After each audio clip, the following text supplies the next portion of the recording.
Now we move with the explanation of these two case studies, Belgium and Sri Lanka, in the chapter power sharing.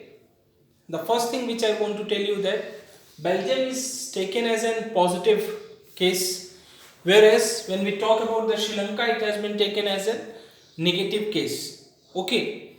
Now first we will move towards the explanation of Belgium. We have gone through the statistics of the Belgium.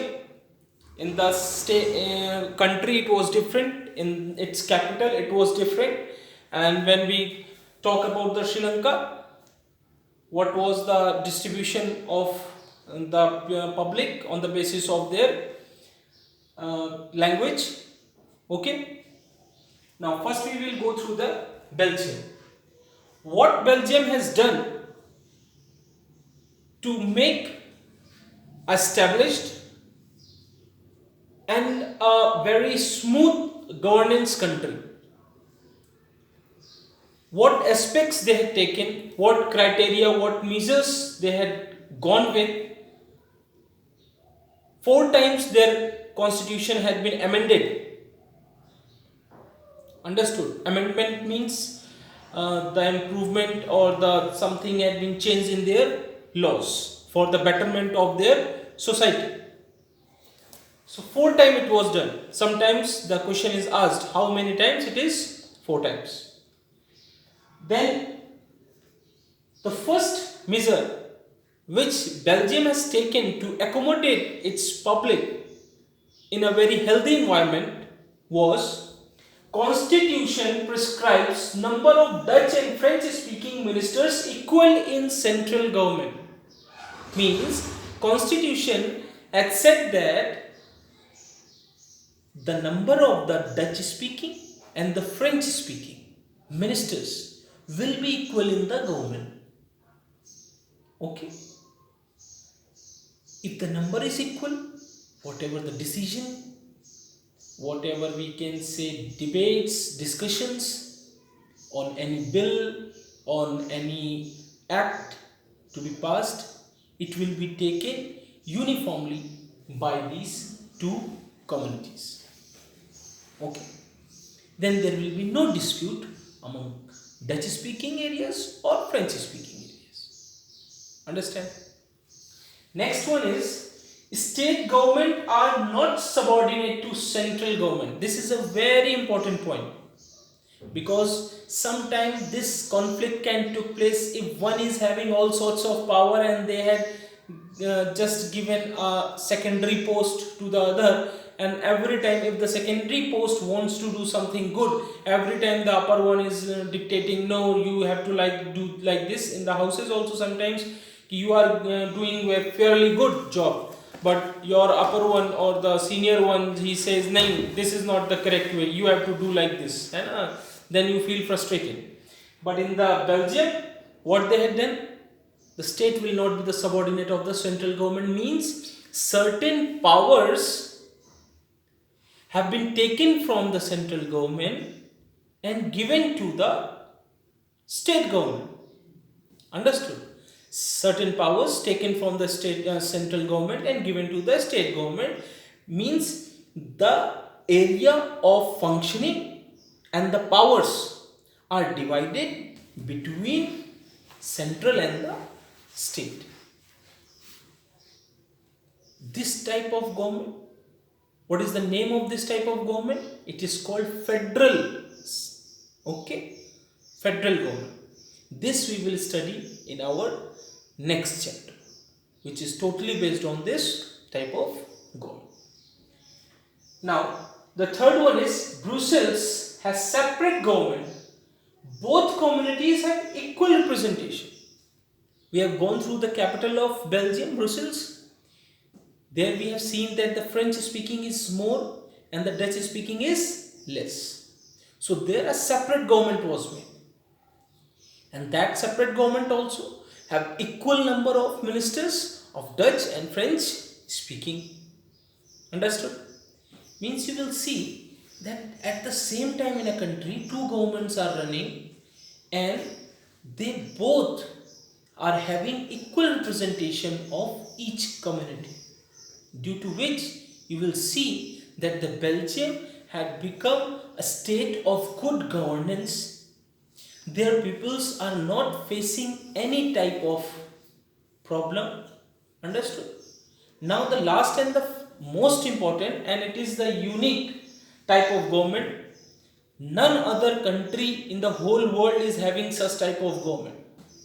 The government is community government, which was formed by the Belgium. The community government, what is community government? This community government includes all the community representatives, means German speaking, Dutch speaking, French speaking. They have equal proportion of ministers or persons in this government, specific government, that is called community government, and their work is to look after the tradition, culture, language. If any problem is there, then it will be sought out by the community government. In this culture criteria, there is no role of state government or central government. Understood? These are the 4 amendments which was made by the constitution of the Belgium government to give a good governance to their country. Now we will move towards the Sri Lanka. In the Sri Lanka, in 1956, an act was made. In that act, they had made Sinhala the official language, or you can say all sorts of power was given to the Sinhala speaking peoples. Okay. Now, second thing, favored Sinhala for university and government jobs.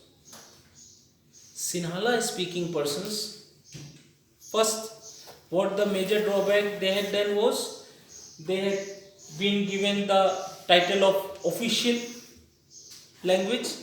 Now the second drawback which the political parties of Sri Lanka had done was, they were discriminating the Tamils on the basis of language, and almost all the recruitments were done for the Sinhalas, either in the university or in the government jobs. Any sort of job, the preference was given to the Sinhala speaking persons. The next is official religion Buddhism. Now when it comes to the religion, the all things become secondary. Jobs and each and everything becomes secondary, because in this whole world, whatever the country is developed or developing, less developed or very developed, okay, they all primary criteria is religion. And here you will see, now the persons Tamils were totally shattered, because the government and said that they will only propagate, promote, establish institutions for the Buddhism. You have to follow the religion Buddhism. It was made the official religion of the Sri Lanka. The last one is, none political parties leader sensitive towards Tamil's language and culture. Now if you are frustrated, if you are hopeless and you want justice, the only way to get justice is to go to your leaders, put your demands in front of them. But the situation becomes very critical when the leaders are also not listening to the Tamils. They were also supporting the Sinhala speaking persons. Okay. The problem is, in Sri Lanka, majority is having all sorts of power. That's why it is called majoritarian type of government they are running. Majoritarian. Majority is running the whole country. Majority is having all sorts of luxuries, all profits. When we come to the Belgium, all powers are distributed. All are equal in the eyes of constitution. But in Sri Lanka, only one race is having all luxuries and the others are deprived of that. Okay.